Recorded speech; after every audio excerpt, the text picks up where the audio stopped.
Olá, sejam todos bem-vindos ao canal Estudos da Doutrina Espírita, aqui no blog pessoal do Facebook e também no YouTube com o mesmo nome, Estudos da Doutrina Espírita. Estamos realizando essa proposta de estudo de O Livro dos Espíritos. É um curso online gratuito que você pode acessar desde os primeiros vídeos, participar, enviar sua mensagem, sugestão ou pergunta. Nós estamos na segunda parte do Livro dos Espíritos, capítulo da Vida Espírita, e hoje vamos estudar as relações no além-túmulo. Acompanhe comigo.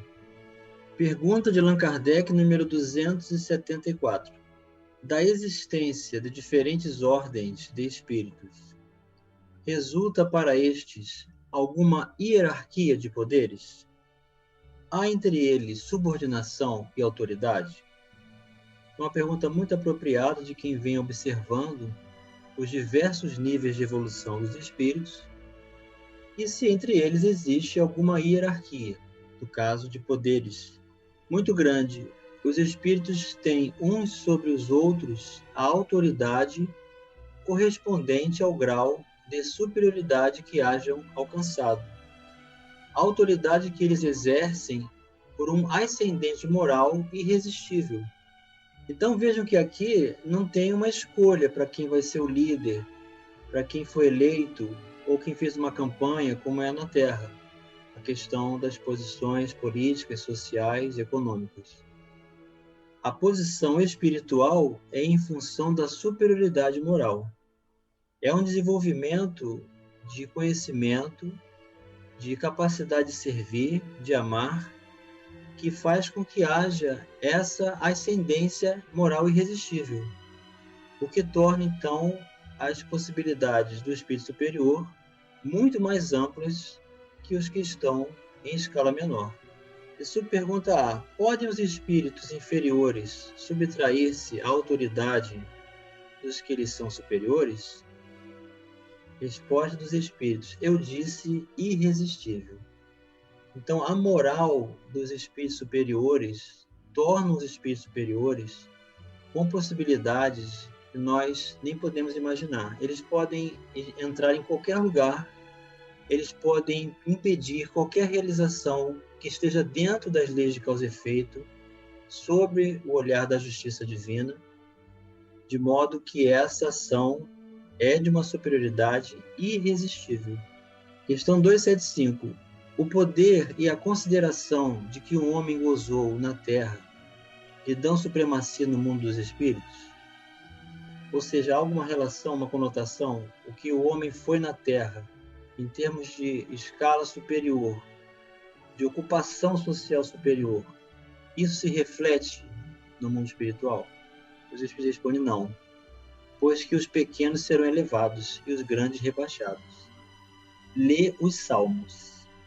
Então, veja, os Espíritos estão nos orientando para lermos o Evangelho, para estudarmos as palavras de Jesus, porque lá estão as respostas de tudo que nós precisamos. Subpergunta A: como devemos entender essa elevação e esse rebaixamento? Então, agora Kardec está se apropriando da dúvida em relação ao Evangelho. Como que aquele que se rebaixar será elevado e o que se elevar será rebaixado, como disse Jesus? Os espíritos respondem: não sabes que os espíritos são de diferentes ordens, conforme seus méritos?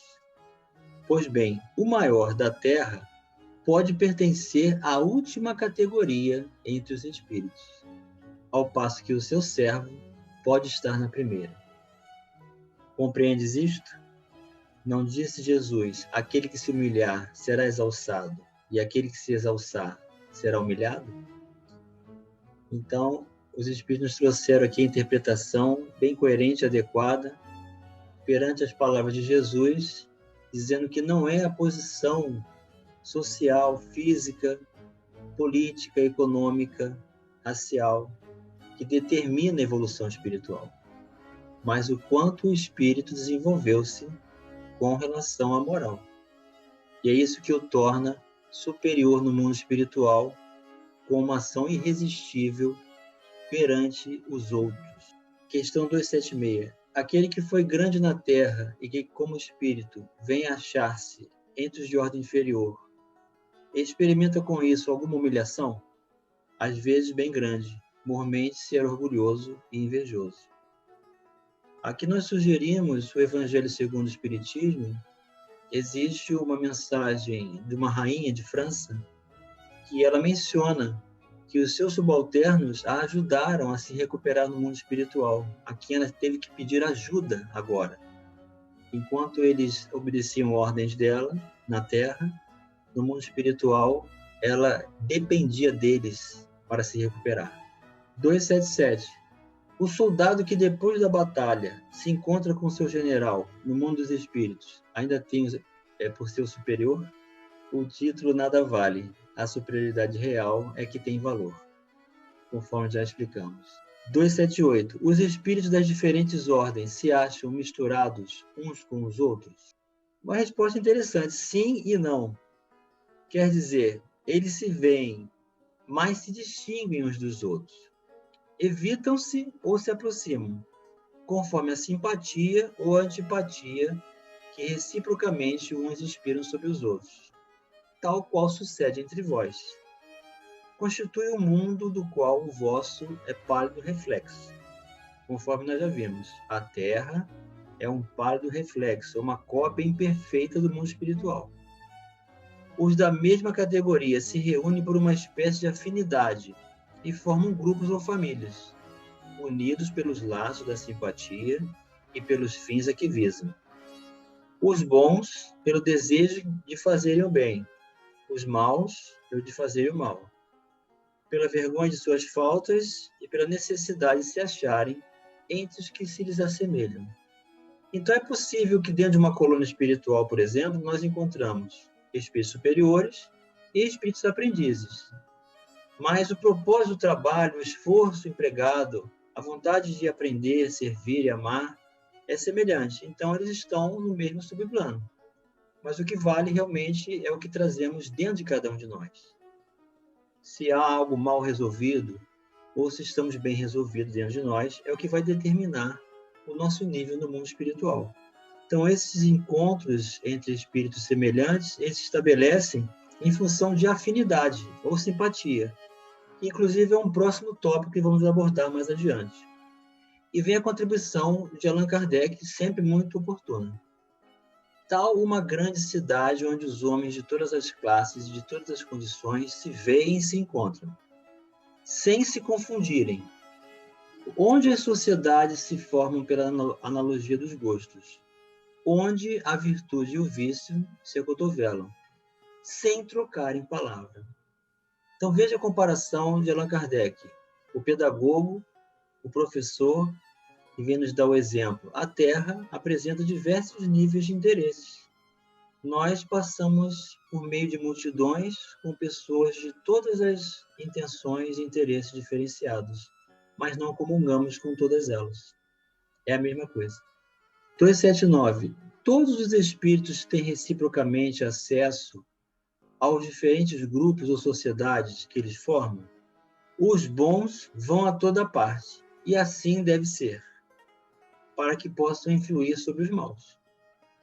As regiões, porém, que os bons habitam, estão interditas aos espíritos imperfeitos, a fim de que não as perturbem com as suas paixões inferiores. Então, os espíritos bons podem ir a toda parte e influenciam todos para o bem. Os imperfeitos, que escolheram as paixões e a vida desregrada, moralmente afastados dos recursos libertadores do Evangelho de Jesus, longe de Deus, não têm acesso aos locais onde se encontram os bons. Então, são as barreiras vibratórias, são os níveis dos subplanos espirituais que dependem da vibração do perispírito em função da vida que nós levamos. E isso é determinante dentro do mundo espiritual.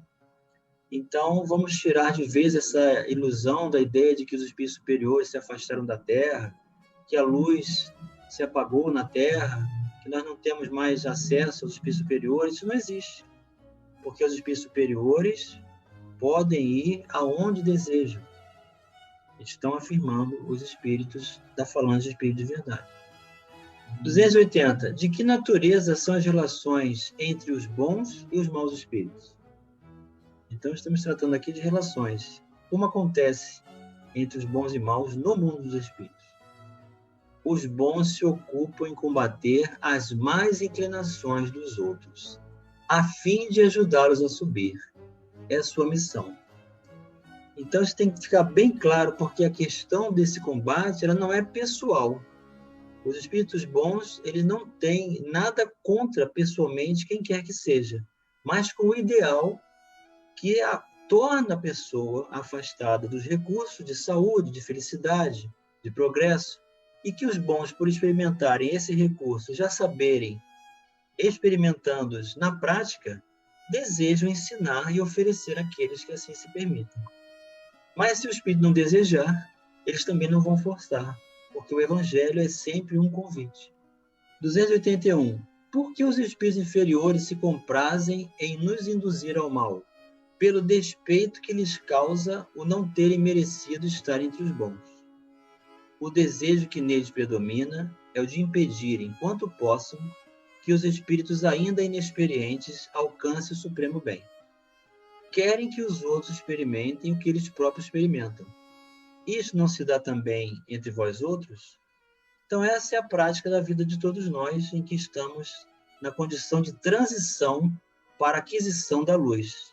Não possuímos a luz, estamos notificados que ela existe, há um caminho aberto para o trabalho e essa realização, mas aqueles que não estão dentro desse propósito ou enxergam realizações pessoais, passos pequenos ainda que sejam, promove grande incômodo e eles tentam nos tirar desse propósito de mil maneiras. 282.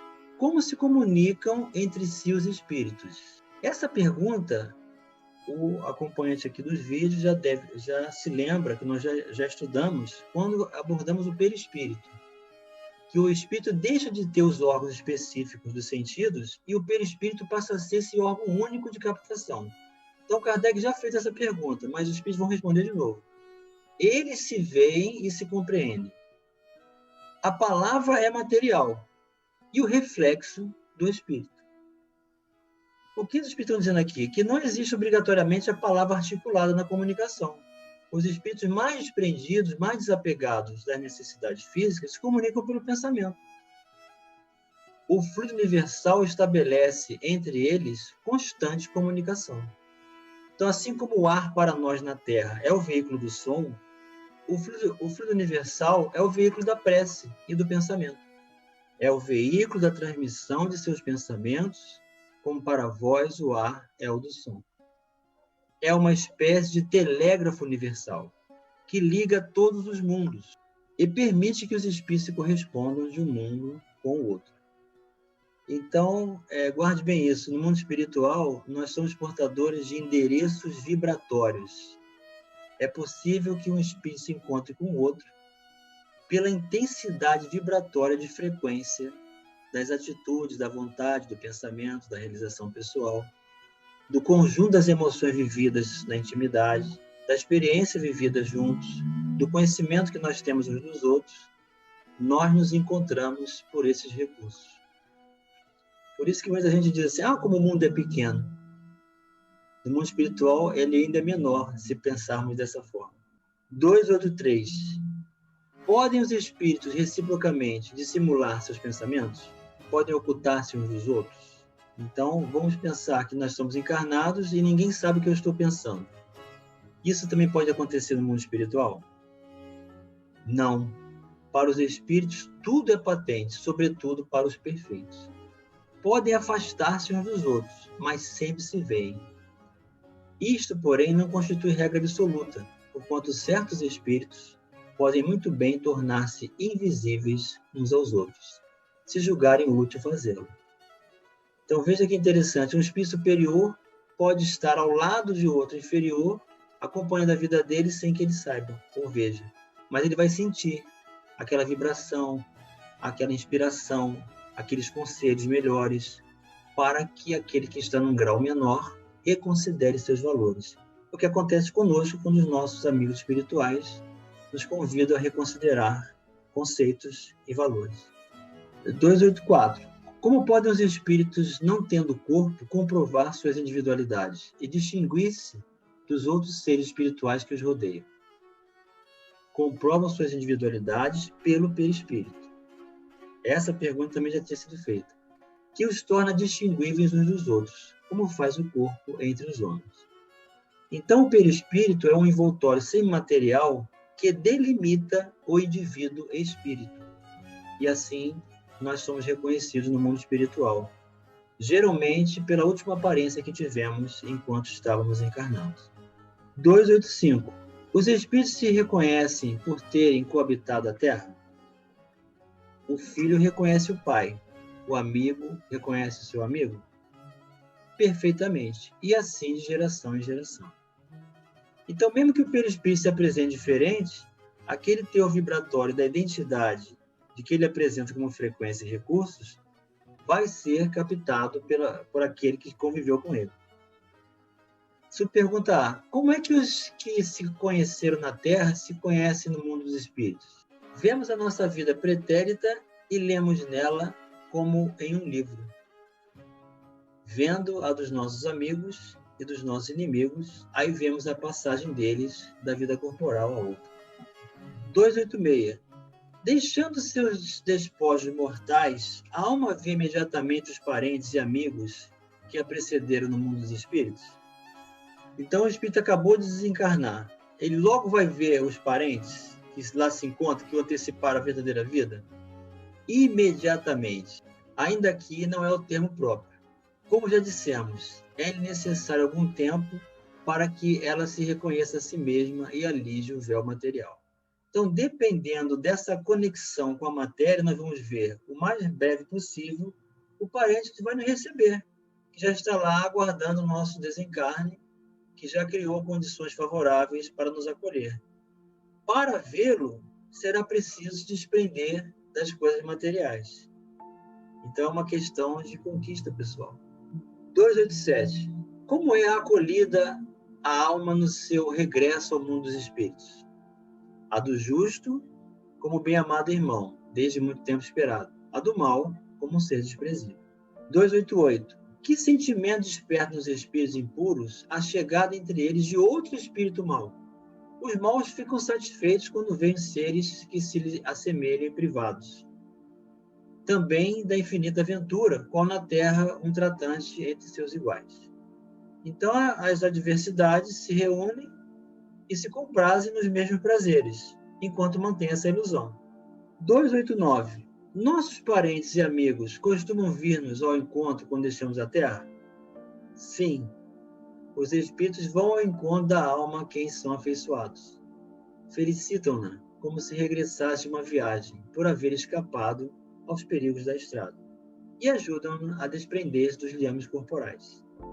É uma graça concedida aos bons espíritos o lhes vir ao encontro os que os amam, ao passo que aquele que se acha maculado permanece em isolamento, ou só tem a rodeá-lo os que lhes são semelhantes. É uma punição. E para terminar, a 290. Os parentes e amigos sempre se reúnem depois da morte? Depende isso da elevação deles e do caminho que segue, procurando progredir. Se um está mais adiantado e caminha mais depressa do que o outro, não podem os dois conservar-se juntos. Ver-se-ão de tempos a tempos, mas não estarão reunidos para sempre, senão quando puderem caminhar lado a lado, ou quando se houverem igualado na perfeição. Acresce que a privação de ver os parentes e amigos é às vezes uma punição. Então, diante desse manancial de luz e consolo, de mais uma vez reconhecermos que estamos conectados pelos laços da afinidade, do coração, do amor que construímos entre as pessoas com as quais convivemos, e isso nunca se acaba. Eles que nos antecederam à parte espiritual estão preparando o caminho para nós. Nas colônias, já estabeleceram residência, já estabeleceram concurso de trabalho e aguardam-nos também com felicidade. Então, quando nós desencarnamos, é tristeza para quem fica, mas alegria para quem nos recebe do outro lado. E a vida prossegue mais além nessa ida e vinda constante, até que aprendamos a verdadeira lição do amor de Jesus por completo em nossas vidas. Um grande abraço e até o próximo vídeo.